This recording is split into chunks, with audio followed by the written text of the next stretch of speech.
La preuve d'être rempli du Saint-Esprit. La question a été posée, au moment où un croyant sera rempli du Saint-Esprit, y aura-t-il toujours une manifestation visible et extérieure de la puissance de Dieu sur celui-là? La réponse à cette question est « oui ».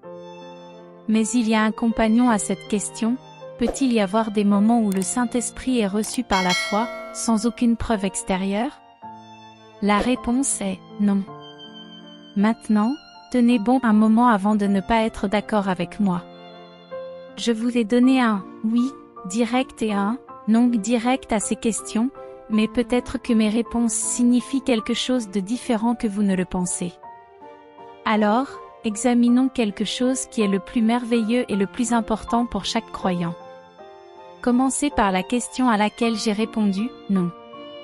En ce qui concerne la nouvelle expérience de naissance, on reçoit cette expérience par la foi, car la Bible déclare que, par grâce, vous êtes sauvés par la foi, Éphésiens 2, vous acceptez par la foi ce que Jésus a fait pour vous sur la croix, l'effusion de son sang et le don de sa vie. Il est le Fils même du Dieu vivant, et il a fait l'expiation pour votre âme et mon âme, et par la foi, nous acceptons ce que Jésus a fait sur la croix. Nous sommes sauvés par les faits, non par les sentiments. Laisse-moi le mettre comme ça. Un gouverneur peut accorder un pardon à quelqu'un, et sur ce pardon est apposé le sceau de l'État. En conséquence, lorsque cette personne condamnée à mourir tend la main et accepte ce pardon, c'est un homme libre. Il n'a été libéré par aucune émotion. Mais lorsque le fait de sa liberté se fera jour sur cet homme qui n'avait ni espoir ni avenir et qui a été condamné à mourir, il fera preuve d'émotion. Cette personne aura des sentiments, elle éprouvera une joie indicible. Mais il n'a pas été libéré à cause de ses sentiments ou de ses émotions. Il a été libéré quand on lui a offert un pardon et il a accepté ce pardon. De la même manière, quand un homme ou une femme vient au Seigneur Jésus-Christ, celui-ci n'est pas sauvé par une expérience émotionnelle. J'ai connu des gens qui venaient à un autel chaque fois qu'un appel à l'autel était donné. Peu importe qui était l'évangéliste ou le prédicateur, cette personne a fait son chemin dans l'allée. Vous pourriez demander, n'avez-vous pas accepté Christ comme votre sauveur la semaine dernière? Et j'ai entendu la réponse, je suis venu mais il ne s'est rien passé. Je n'ai rien senti. Et cette personne traversera la vie en attendant une expérience émotionnelle. Souvenez-vous de quelque chose, cette expérience émotionnelle ou ce sentiment vient après que vous ayez réalisé ce qui s'est réellement passé lorsque, par la foi, vous avez accepté ce que Jésus a fait pour vous sur la croix. Vous et moi sommes sauvés sur des faits, pas sur des émotions, et ceux qui vivent de leurs émotions vacillent et vacillent lorsque les vents de la controverse soufflent et que les tempêtes de la vie arrivent. Parce qu'ils vivent de leurs émotions, vous les retrouverez un jour et un autre le lendemain. Un jour, ils pensent qu'ils sont sauvés et le lendemain, ils ne savent pas s'ils le sont. Vous les trouvez imprégnés l'incrédulité, et chaque fois qu'il y a une nouvelle doctrine prêchée, ils vont pour le crochet, la ligne et le plomb. En dernière analyse, ils ne savent pas ce qu'ils croient. Mais donnez-moi un homme ou une femme qui a accepté Jésus, Christ sur des faits nus, et c'est littéralement la plus grande transaction qu'un être humain puisse connaître. Cette personne est sauvée sur des faits qu'elle accepte par la foi. Et quand cette personne sait quoi et pourquoi elle croit et peut pointer vers la parole de Dieu et dire « c'est juste ici dans la Bible », vous ne trouverez jamais celle-là vaciller. Il est solide et sait que son salut est réel. Considérons maintenant un autre résultat de l'expérience née de nouveau. Il y aura également une preuve extérieure concernant le salut de cette personne. Comment savons-nous que cette personne est vraiment née de nouveau, qu'elle est une nouvelle créature en Jésus-Christ? Par le fait que sa façon de penser et son mode de vie ont changé. Il a un nouveau sens des valeurs et une vision différente de la vie et de tout ce qui se rapporte à la vie. Les vieilles choses ont disparu, voici, toutes choses sont devenues nouvelles, 2 Corinthiens mai 2017. La chose étonnante est la suivante, l'individu lui-même peut ne pas réaliser ce formidable changement qui lui est arrivé à cause de son expérience, mais sa famille le verra. Les voisins le verront. L'homme qui jurait et jurait peut-être ne se rend pas compte qu'il va plutôt siffler. Personne ne l'avait jamais entendu siffler auparavant ni ne l'avait jamais vu si heureux. Il ne se rend pas compte qu'il est impatient d'aller à l'église alors qu'il n'a jamais assombri une porte d'église auparavant. Voici un véritable incident typique d'une telle personne. Un de nos huissiers est venu vers moi et m'a dit, « Vous savez, l'un de nos nouveaux huissiers m'a serré la main 6 fois ce matin et m'a béni, à chaque fois. » Je connais cet homme depuis des années et jamais auparavant il n'a béni Dieu, avant sa merveilleuse expérience de salut. Vous voyez, les choses que l'homme détestait autrefois, il aime maintenant. Il aime la parole de Dieu et il y a une preuve extérieure de ce qui s'est passé à l'intérieur de lui. Telle est la nouvelle naissance. Nous arrivons maintenant à cette expérience d'être remplis du Saint-Esprit. On peut demander: pourquoi une personne ne peut-elle pas être remplie du Saint-Esprit lorsqu'elle est née de nouveau? Je serai parfaitement honnête avec vous et je vous dirai quelque chose, je pense qu'aucun de nous ne pourrait le supporter. Voulez-vous savoir pourquoi je dis cela? En premier lieu, nos anciens corps physiques ne sont pas adaptés à un tel pouvoir et à un changement aussi radical. Si vous connaissez mes émissions de radio, vous avez peut-être entendu le témoignage du rabbin juif qui avait écouté mes messages sur le Saint-Esprit. Tout cela était si merveilleux et nouveau pour lui, et donc il s'est tenu sur la plateforme du Shrine Auditorium à Los Angeles un dimanche et a pris publiquement position, acceptant Jésus comme le vrai Messie. Une semaine plus tard, il m'a écrit et a dit, « S'il vous plaît, continuez à prier pour mon ami, John, mais veuillez cesser vos prières pour moi. » C'est tout ce qu'il a dit et j'ai été terriblement troublé. Quand je suis retourné au Shrine Auditorium le mois suivant, voici mon précieux ami rabbin. Il est venu me voir avant le début du service et m'a dit, « Je veux expliquer quelque chose. Je suis sûr que vous avez reçu ma lettre vous demandant de prier pour John, mais pas pour moi. Vous voyez, je vous ai demandé de suspendre vos prières pour moi un petit moment jusqu'à ce que je puisse mieux m'acclimater à cette nouvelle vie. Cette merveilleuse chose spirituelle qui m'est arrivée est tellement écrasante. Il m'est venu avec une telle force que je ne peux plus absorber pour l'instant. Alors ne priez plus pour moi jusqu'à ce que je m'habitue à cette nouvelle vie et que je m'y habitue un peu plus. Ensuite, vous pouvez recommencer à prier pour moi afin que je reçoive davantage. On ne peut pas prendre tout ce que Dieu a pour lui à la fois. L'expérience d'être rempli du Saint-Esprit est aussi définitive que la nouvelle expérience de naissance, et ce remplissage de l'Esprit n'a rien à voir avec le salut d'une personne. Veuillez noter que le remplissage du Saint-Esprit est donné dans un but entièrement différent de celui du salut de l'âme. Lorsqu'une personne est née de nouveau, cette personne accepte le travail que Jésus a fait pour lui sur la croix par la foi. Quand la mort arrive, l'âme va de la terre à la gloire, laissant ce vieux corps d'argile, et l'esprit est présent avec le Seigneur. Cette seconde expérience, remplie du Saint-Esprit, n'a rien à voir avec le salut. C'est à des fins de service. En tant que chrétiens, nous sommes sauvés pour servir. Ceux d'entre nous qui sont nés de l'Esprit, héritiers de Dieu, nés dans le corps de Christ, doivent être équipés de puissance pour le service.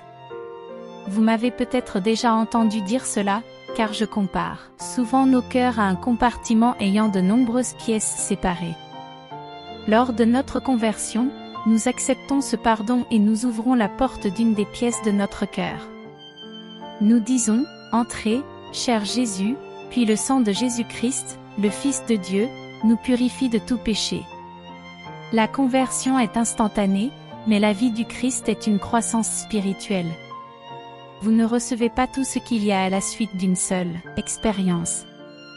Mais après avoir ouvert la première porte à Jésus, vous constatez bientôt que vous ouvrez la porte d'une autre pièce de votre cœur, puis d'une autre. Tandis que vous continuez à consacrer et à marcher dans la lumière comme Jésus est dans la lumière, il arrive un moment dans cette croissance spirituelle que vous lisez et que vous dites littéralement et honnêtement, « Aucun de soi, mais de toi tout entier, Seigneur. » Enfin, après que vous lui ayez tout remis, c'est alors que le Saint-Esprit entre et vous expérimentez le baptême du Saint-Esprit. Jésus a parlé à Nicodème et a comparé la nouvelle naissance à la façon dont un bébé est né. Nicodème l'a interrogé et a demandé « Comment un homme peut-il entrer une deuxième fois dans le ventre de sa mère et naître ?» Jean 3, 4. Un bébé, ce tout petit morceau de chair, peut naître un parfait échantillon physique sans rien de mal avec ce paquet de chair. Mais, si ce bébé n'est pas nourri ou ne reçoit pas la bonne nourriture, il peut devenir émacié et sa croissance est ralentie.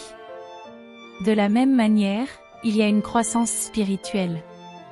Il doit y avoir l'alimentation de la personne spirituelle intérieure, et il n'y a pas de meilleure nourriture spirituelle pour la personne spirituelle que la parole de Dieu. C'est littéralement la nourriture de la personne spirituelle pour sa croissance.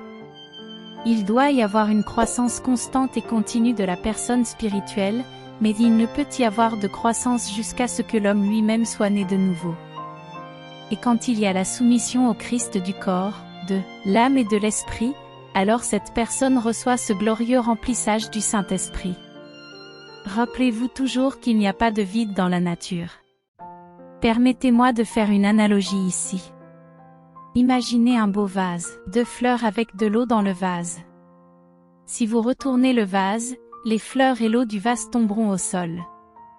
Après que la dernière goutte d'eau ait quitté le récipient, vous pouvez dire, regardez, l'eau de la vase est vide. Mais pas vraiment.